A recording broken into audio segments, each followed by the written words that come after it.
Welcome to easy chemistry channel. Dear students, जैसे कि आपको पता है कि आप हैलोजन डेरिवेटिव्स इस चैप्टर को पढ़ रहे हैं, जो कि महाराष्ट्र स्टेट बोर्ड का चैप्टर है। हम नॉमेनक्लेचर पढ़ रहे थे। तो यहाँ पर हैलोजन डेरिवेटिव्स का दो तरीक़ों से नाम तैयार किया जाता है। पहला तरीका कॉमन सिस्टम है और दूसरा तरीका IUPAC सिस्टम है। तो चलिए हम उसको कंटिन्यू करते हैं। अब ये जो एग्ज़ाम्पल आपको सामने नज़र आ रही है, इस एग्ज़ाम्पल को मैंने इस तरह से यहाँ पर लिखा हूँ। देखिए, यहाँ पर इसका जो कॉमन नेम है टर्शियरी ब्यूटिल ब्रोमाइड। तो सबसे पहले हम ये देखेंगे कि यहाँ पर टर्शियरी क्यों लिखा है। देखिए, यहाँ पर टर्शियरी इसलिए लिखा है क्योंकि यहाँ पर ये जो फंक्शनल ग्रुप है Br, ये टर्शियरी कार्बन से अटैच है। ये कार्बन को हम टर्शियरी कहेंगे। ये कार्बन टर्शियरी क्यों है? क्योंकि ये 3 डिफरेंट कार्बन से डायरेक्टली अटैच है। तो टर्शियरी कार्बन यानी ऐसा कार्बन जो 3 डिफरेंट कार्बन से डायरेक्टली अटैच होता है, तो उसे टर्शियरी कार्बन कहा जाता है। तो यहाँ पर टर्शियरी इसलिए लिखा गया है क्योंकि फंक्शनल ग्रुप ये टर्शियरी कार्बन से अटैच है। ब्यूटिल इसलिए लिखा गया है क्योंकि यहाँ पर 4 कार्बन है और 9 हाइड्रोजन है। C4H9 को ब्यूटिल कहा जाता है और ब्रोमाइड Br की वजह से लिखा है। चलिए, यहाँ पर ये एक जो स्ट्रक्चर है, इसके कॉमन सिस्टम के बारे में बात करते हैं। देखिए, यहाँ पर इसका जो कॉमन नेम है नियोपेंटिल क्लोराइड। तो नियो क्यों लिखा गया है यहाँ पर? डियर स्टूडेंट, जब कार्बन की जो चेन होती है उसमें सेकंड नंबर की कार्बन पर 2 ब्रांचेस अगर मौजूद होते हैं तो उसे नियो ब्रांचिंग कहा जाती है। तो देखिए, यहाँ पर अगर इस कार्बन को हम 1 नंबर देंगे, क्योंकि रूल है कि जिस कार्बन से हैलोजन अटैच है उसे कम से कम नंबर मिलना चाहिए। ये 2 नंबर का कार्बन है और ये 3 नंबर का कार्बन है। तो दूसरे नंबर के कार्बन पर आपको 2 ब्रांचेस नजर आ रहे हैं कार्बन के, इसलिए ऐसे ब्रांचिंग को हम क्या कहते हैं? नियो ब्रांचिंग कहते हैं, इसलिए नियो कहा गया। और पेंटिल क्यों कहा गया है? क्योंकि ओवरऑल अगर टोटल देखते हैं तो 5 कार्बन है और 11 हाइड्रोजन है, इसलिए पेंटिल कहा गया है। और Cl को क्लोराइड। तो ये हो गया इनके कॉमन नेम्स के बारे में। अब चलिए इनके IUPAC नाम देखते हैं। तो ये जो कंपाउंड है इसका नाम है 2-ब्रोमो 2-मिथिल प्रोपेन। तो 2-ब्रोमो 2-मिथिल प्रोपेन ऐसा नाम क्यों दिया गया है? चलिए इसको देखते हैं। तो IUPAC का जो पहला रूल है बच्चों, select the longest continuous chain of carbon having halogen functional group. आप ऐसी लॉन्गेस्ट और कंटिन्यूअस चेन को सिलेक्ट कीजिए जिसमें हैलोजन फंक्शनल ग्रुप मौजूद रहना चाहिए। तो डियर स्टूडेंट, यहाँ पर हम कौन सी चेन सिलेक्ट करेंगे? हम यहाँ पर ये वर्टिकल चेन सिलेक्ट करेंगे, ये वाली, क्योंकि यहाँ पर ये चेन लॉन्गेस्ट है, 3 कार्बन है और उसमें फंक्शनल ग्रुप भी प्रेजेंट है।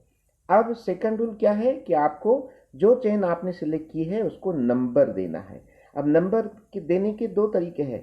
देखिए, अगर आप ऊपर से नीचे आते हैं तो 1, ये कार्बन नंबर 1, ये कार्बन नंबर 2 और ये कार्बन नंबर 3। या आप नीचे से ऊपर जाते हैं तो ये भी तरीका सही है। इसको कार्बन नंबर 1 मिलेगा, इसको कार्बन नंबर 2 और इसको कार्बन नंबर 3। तो इस एग्जाम्पल में दोनों मेथड सही है, क्योंकि टॉप टू बॉटम भी आपको सेम नंबर मिल रहा है मिडल कार्बन को, और बॉटम टू टॉप भी सेम नंबर मिल रहा है। तो जिस कार्बन से हैलोजन फंक्शनल ग्रुप अटैच है उसे कम से कम नंबर देने की कोशिश करना है। तो उस कोशिश के तहत यहाँ पर इस कार्बन को 2 नंबर मिला है। ओके, अब हमको यहाँ पर जो चेन हमने सिलेक्ट की है उसमें मौजूद कार्बन की गिनती करना है। कितने कार्बन है? 3 कार्बन है। 3 कार्बन है, इसलिए जो पेरेंट अल्केन है हमने क्या नाम लिखा है? प्रोपेन। यहाँ पर देखिए प्रोपेन लिखा है। उसके बाद यहाँ पर जो साइड चेन है, साइड चेन मतलब ऐसा कार्बन जिसको हमने अभी तक नंबर नहीं दिया है, उसको हम क्या बोलेंगे? Side chain. तो यहाँ पर ये साइड चेन नजर आ रही है CH3। तो CH3 को हम क्या कहते हैं? Methyl group. और ये मिथिल ग्रुप कौन से नंबर के कार्बन से अटैच है? दूसरे नंबर के कार्बन से अटैच है, कार्बन नंबर 2 से अटैच है, इसलिए उसका पूरा नाम होगा बच्चों 2-मिथिल। Okay, 2-मिथिल propane. और अब यहाँ पर Br को हम क्या बोलेंगे? ब्रोमो, और उसकी पोजीशन क्या है? 2। तो 2-ब्रोमो 2 मिथिल प्रोपेन। अब सवाल ये पैदा हो रहा है कि ब्रोमो को पहले क्यों लिया गया और मिथिल को बाद में क्यों लिया गया। देखिए, अल्फ़ाबेटिकल ऑर्डर में सबसे पहले हमको लास्ट में, रूल क्या कहता है कि लास्ट में, सबसे लास्ट में तो आपको अल्केन का नाम लिखना है। यहाँ पर आपको अल्फ़ाबेटिकल ऑर्डर नहीं देखना है, लेकिन जैसे ही आप फंक्शनल ग्रुप और साइड चेन का नाम लिखते हैं उस वक्त आपको अल्फ़ाबेटिकल ऑर्डर देखना है। तो ब्रोमो का बी और मिथिल का एम, एबीसीडी में आप देखिए पहले क्या आएगा, ब्रोमो आएगा, इसलिए 2 ब्रोमो -2 मिथिल प्रोपेन। ओके, तो यहाँ पर हाइफन का भी रूल आपको पता है कि लेटर्स और नंबर्स को सेपरेट करने के लिए हाइफन दिया जाता है और कोई भी दो नंबर सेपरेट करने के लिए कॉमा दिया जाता है। जैसे आपको यहाँ पर दिख रहा है 2, 2, कोई भी दो नंबर सेपरेट करने के लिए कॉमा दिया जाता है और लेटर्स और नंबर को सेपरेट करने के लिए डैश यानी कि हाइफन का यूज किया जाता है। चलिए अब ये दूसरा कंपाउंड हम देखते हैं। इसका आईयूपीसी नाम क्या लिखा है, देखिए 1-क्लोरो 2,2-डाइमिथिल प्रोपेन। ये प्रोपेन नीचे लिखा है, देखिए इसका नाम ऐसे क्यों बना है, चलिए हम देखते हैं। ध्यान से आप समझने की कोशिश कीजिए।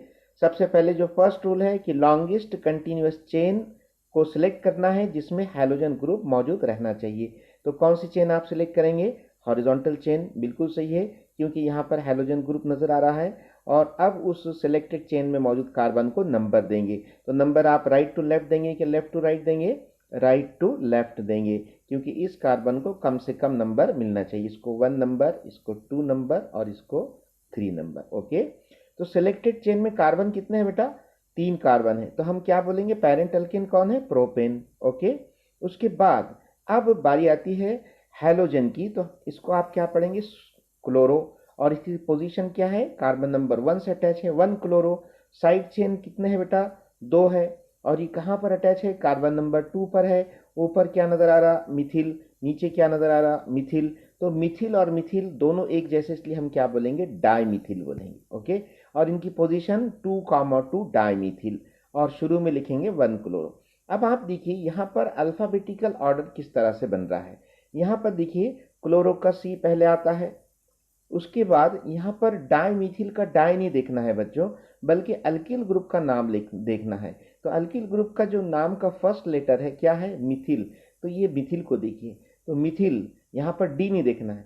1 क्लोरो, सी पहले आता है, एम बाद में आता है, इसलिए 1 क्लोरो 2,2 डाइमिथिल प्रोपेन। ओके, समझ में आ रहा है आपको, ये इस तरह से ये नाम तैयार हुआ है। चलिए आगे देखते हैं। यहाँ पर पहली एग्जाम्पल आपको नजर आ रही है, CH2 double bond CH single bond Cl। मैंने यहाँ पर लिखा है, देखिए CH2 double bond CH single bond Cl। तो इसका कॉमन नेम क्या है बच्चों, यहाँ पर विनिल क्लोराइड।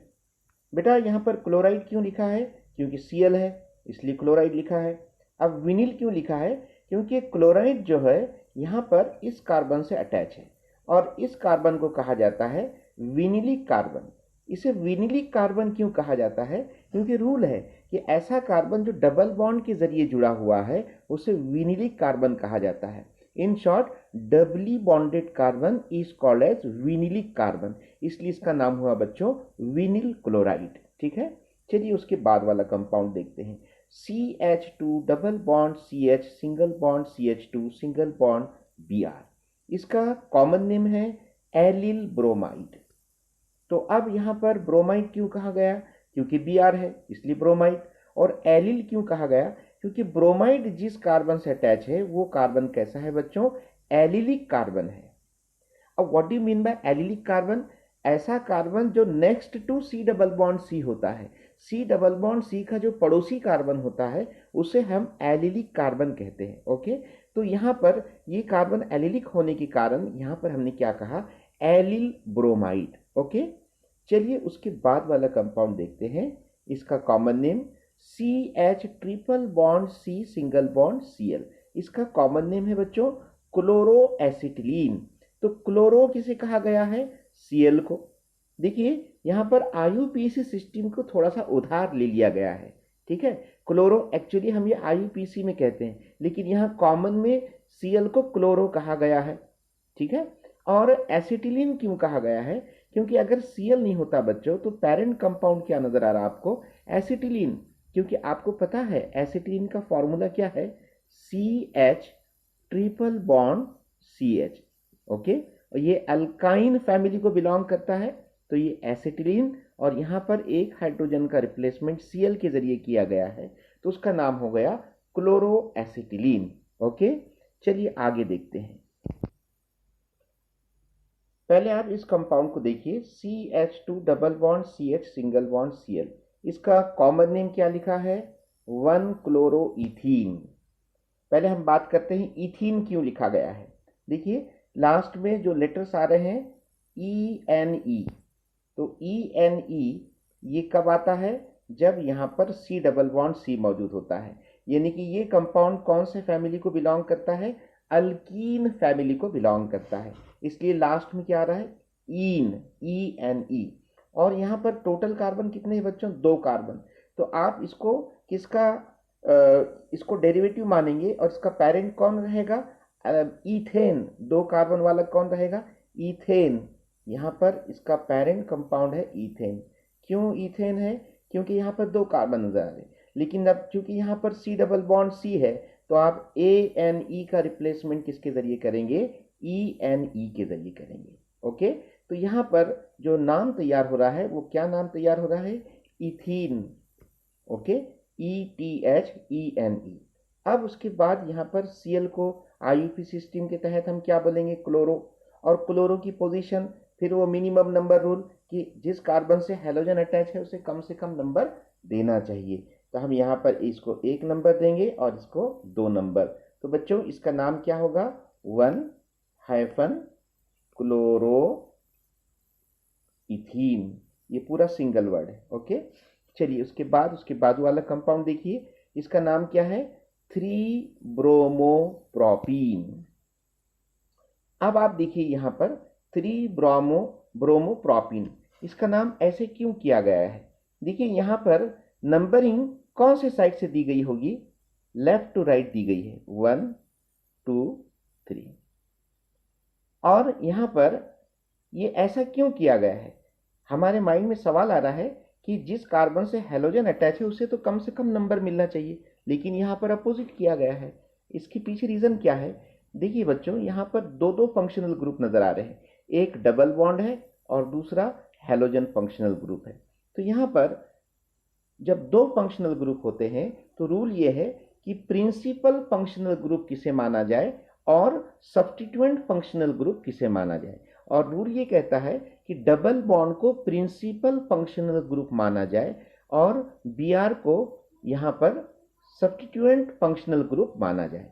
और फिर रूल के हिसाब से प्रिंसिपल फंक्शनल ग्रुप को कम से कम नंबर मिलना चाहिए और सब्स्टिट्यूएंट फंक्शनल ग्रुप को यहाँ पर कोई नंबर का प्रेफरेंस नहीं है, जो प्रेफरेंस देना हमको वो प्रिंसिपल फंक्शनल ग्रुप को कम से कम नंबर मिलना चाहिए। तो इस उसूल के तहत हमने लेफ्ट टू राइट इस डायरेक्शन में नंबर दिया है, 1 2 3। ओके, तो अब डबल बॉन्ड यहाँ पर कार्बन नंबर 1 और 2 के बीच में है और हेलोजन किससे अटैच है, कार्बन नंबर 3 से। तो यहाँ पर हम क्या बोलेंगे बच्चों, 3 कार्बन है, तो 3 कार्बन है तो हम क्या बोलेंगे, ये प्रोपीन है, क्योंकि ENE क्यों लगाया गया है, डबल बॉन्ड होने की वजह से। और Br की पोजीशन क्या है, कार्बन नंबर 3 से अटैच है, 3 ब्रोमो प्रोपीन, विदाउट स्पेस लिखना है। ओके, आप इसको इस तरह भी लिख सकते हो, 3 ब्रोमो प्रॉप, और डबल बॉन्ड यानी इन की पोजीशन कहाँ है, कार्बन नंबर 1 और 2, लेकिन आप उसे किससे मेंशन करेंगे, नंबर 1 से करेंगे या नंबर 2 से, नंबर 1 से, प्रॉप 1 इन, इस तरह से। ये दोनों नाम सही है बच्चों, ठीक है। चलिए उसके बाद वाला कंपाउंड देखते हैं, ये वाला CH triple bond C single bond Cl। तो यहाँ पर Cl को क्या कहा गया, क्लोरो, और 2 कार्बन है और C ट्रिपल बॉन्ड C है, ये किसका फंक्शनल ग्रुप होता है, अल्काइन का, तो इसलिए इसका नाम हो गया क्लोरोईथाइन, क्लोरोईथाइन। ओके, चलिए नेक्स्ट देखते हैं। अब इस कंपाउंड को आप जरा ध्यान से देखिए, इसका जो कॉमन नेम दिया गया है बेंजील आयोडाइड। इसे बेंजील क्यों कहा है? देखिए बेंजील ग्रुप क्या होता है, जब यहां पर बेंजीन रिंग होता है इस तरह से और उसे CH2 ग्रुप अटैच होता है, तो इसे कहा जाता है बेंजील ग्रुप। इस तरह से आप इस रिंग को, एरोमेटिक रिंग को, जिसे हम बेंजीन रिंग कहते हैं, इसको आप ऐसे भी लिख सकते हैं C6H5 सिंगल बॉन्ड CH2। तो ये बेंजील ग्रुप हुआ बच्चों। तो यहाँ पर ये बेंजील ग्रुप हुआ है इस तरह से, और आई को क्या कहा गया? आयोडाइड। तो पूरा नाम क्या हो गया? बेंजील आयोडाइड। ठीक है, चलिए इसका IUPAC नाम क्या लिखा है? Iodo phenyl methane. लास्ट में क्या आया? मीथेन। यानी यहाँ पर पेरेंट अल्केन कौन है? मीथेन। पेरेंट अल्केन मीथेन क्यों है? क्योंकि अब आप यहाँ पर देखिए, यहाँ पर एक कार्बन नजर आ रहा है, तो एक कार्बन वाले अल्केन का नाम क्या है? मीथेन। ओके, तो मीथेन ये पेरेंट है। अब ये बेंजीन रिंग को हम सब्स्टिट्यूएंट मानेंगे, और बेंजीन रिंग को हम जब सब्स्टिट्यूएंट मानते हैं तो उसे C6H5 यानी कि फेनिल ग्रुप कहते हैं। जब सब्स्टिट्यूएंट मानते हैं तो उसे फेनिल ग्रुप कहते हैं। तो फेनिल कहाँ पर मौजूद है? मीथेन के अंदर मौजूद है। मीथेन में 4 हाइड्रोजन होते हैं बच्चों। 4 में से एक हाइड्रोजन का रिप्लेसमेंट फेनिल ग्रुप के जरिए हुआ है, और एक हाइड्रोजन का रिप्लेसमेंट आयोडो के जरिए हुआ है। ठीक है, तो अब आयोडो और फिनिल ये दो सब्स्टिट्यूएंट है, इनका नाम अल्फाबेटिकल ऑर्डर में कैसे आएगा? अल्फाबेटिकल ऑर्डर में आयोडो का आई पहले आता है और फिनिल का पी बाद में आएगा, इसलिए नाम कैसे होगा? Iodo phenyl methane. Okay, iodo phenyl methane, इस तरह से। चलिए नेक्स्ट देखते हैं। इस कंपाउंड को आप ध्यान से देखिए, इसका जो कॉमन नेम है एम डाइक्लोरोबेंजीन। ये एम का मतलब होता है मेटा, डाइक्लोरो बेंजीन। तो लास्ट में क्या आया बच्चों? बेंजीन। तो ये बेंजीन रिंग है, एरोमेटिक रिंग, इसलिए बेंजीन कहा गया इसे। ठीक है, और डाइक्लोरो, आपको यहां पर ये दो Cl ग्रुप नजर आ रहे हैं, इसलिए डाइक्लोरोबेंजीन। अब इनकी जो पोजीशन है कॉमन सिस्टम में, मेटा कब यूज करते हैं? देखो, अब इसको हम नंबर देंगे। जिस कार्बन से ऊपर वाला Cl अटैच है उसको हम 1 नंबर देते हैं। सपोज ये क्लॉकवाइज चलेंगे हम, क्लॉकवाइज, तो 2 नंबर किसको देंगे? इसको देंगे, और 3 नंबर इसको देंगे, 4, 5 और 6। तो Cl, 2 Cl दिख रहे हैं, इनकी पोजीशन क्या दिख रही है बच्चों आपको? 1,3। ओके, 1,3। तो 1,3 पोजीशन जब दिखेगी तो आप उसको कहेंगे मेटा पोजीशन, और मेटा पोजीशन को कैसे डिनोट करते हैं? M डैश से। तो ये M मतलब मेटा, मेटा डाइक्लोरोबेंजीन। तो हमेशा याद रखिए बच्चों, मेटा पोजीशन क्या होती है? कार्बन नंबर 1 और कार्बन नंबर 3 कहां पर? बेंजीन रिंग के अंदर। तो उसे 1,3 पोजीशन को मेटा पोजीशन कहा जाता है। तो इसका नाम हो गया मेटा डाइक्लोरोबेंजीन। इसका IUPAC नाम तो बहुत ही सिंपल है बच्चों, 1,3 डाइक्लोरोबेंजीन। तो 1,3 क्या है? Cl की पोजीशन है। 2 का क्लोरीन आपको नजर आ रहे हैं, एक कार्बन नंबर 1 पर है, दूसरा कार्बन नंबर 3 पर है।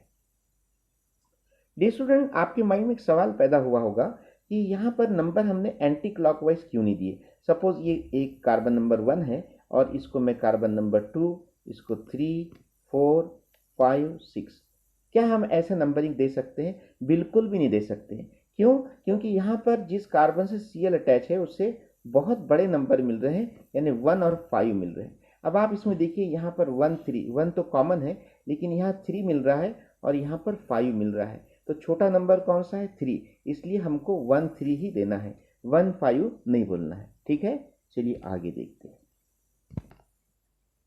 इस कंपाउंड का जो नाम है, कॉमन नेम है पी आयोडोटोलिन।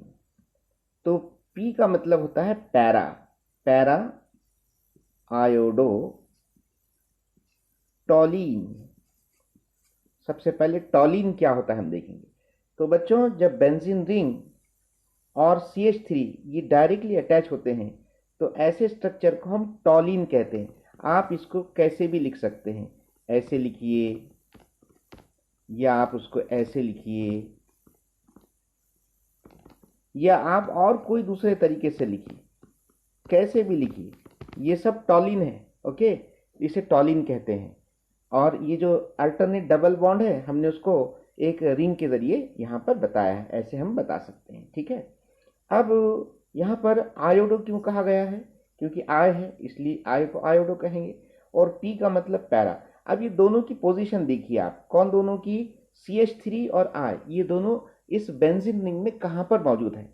तो यहाँ पर देखिए, आप इसको नंबर दीजिए। सपोज जिस कार्बन से आय अटैच है, हम उसको कौन सा नंबर देंगे? 1।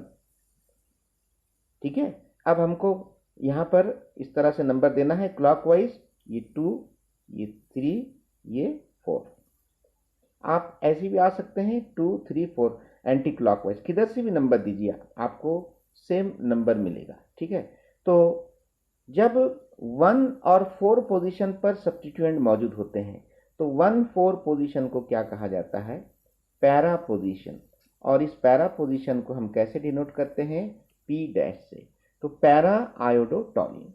ओके, चलिए इसका IUPAC नेम क्या तैयार हो रहा है, देखिए 1 आयोडो 4 मिथिल बेंजीन।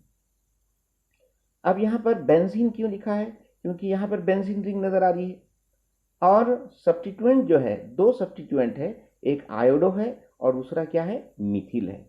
लेकिन अब यहाँ पर नंबर जो दिए गए हैं कि आय को, जिस कार्बन से आय अटैच है, रिंग में जहां पर आय अटैच है, उस कार्बन को 1 नंबर दिया गया है।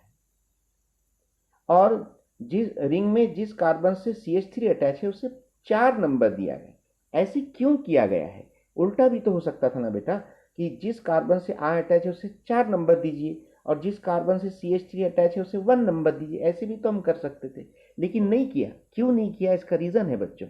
देखिए, अल्फाबेटिकल ऑर्डर में आयोडो का आय पहले आता है और मिथिल का M बाद में आता है। आप ABCD पढ़ के देखिए, ABCDEFGHIJKLM। ओके, तो I पहले आता है, M बाद में आता है। तो अल्फाबेट के हिसाब से जो पहले आता है उसे कम से कम नंबर दीजिए, और अल्फाबेट के हिसाब से जो बाद में आता है उसे आप बाद वाला नंबर दीजिए। ठीक है, तो 1, 4 इस तरह से दिया गया है। तो अब आयोडो की पोजीशन क्या है? 1 आयोडो। मिथिल की पोजीशन क्या है? 4 मिथिल। और लास्ट में लिखा है बेंजीन, बगैर कोई स्पेस दिए के। बीच में गैप नहीं देना है, स्पेस नहीं देना है। ये सिंगल वर्ड है बच्चों, 1 आयोडो 4 मिथिल बेंजीन। इसको ठहर कर भी नहीं पढ़ना है, एक साथ पढ़ना है, 1 आयोडो 4 मिथिल बेंजीन। ओके, अब ये जो दूसरा नाम दिया गया है ये भी सही है, बताया गया है। तो 4 आयोडो टॉलिन। अब ये टॉलिन क्यों कहा गया है? कि यहाँ पर ये पेरेंट जो है, ये पेरेंट इतना बड़ा पेरेंट है, यानी रिंग भी है और CH3, इसको टॉलिन यानी पेरेंट कंपाउंड ये है। CH3 को सब्स्टिट्यूएंट नहीं मान रहे आप, तो फिर आप सब्स्टिट्यूएंट किसको मान रहे? आय को मान रहे हो। तो फिर जो पेरेंट हो गया तो ये CH3 प्रिंसिपल ग्रुप हो गया। तो यहाँ पर आपको इसको 1 नंबर देना पड़ेगा, इसको 2 नंबर, इसको 3 नंबर और इसको 4 नंबर देना पड़ेगा। तो इसलिए क्या होगा बच्चों? 4 आयोडो टॉलिन। तो मैं आपसे उम्मीद करता हूं कि आपको ये आज का पूरा लेक्चर समझ में आया होगा। अगर समझ में आया है तो कमेंट कीजिए, लाइक कीजिए, ज़्यादा से ज़्यादा शेयर कीजिए और इस चैनल को सब्सक्राइब कीजिए। मिलते हैं हम एक नए वीडियो के साथ, तब तक के लिए गुड बाय।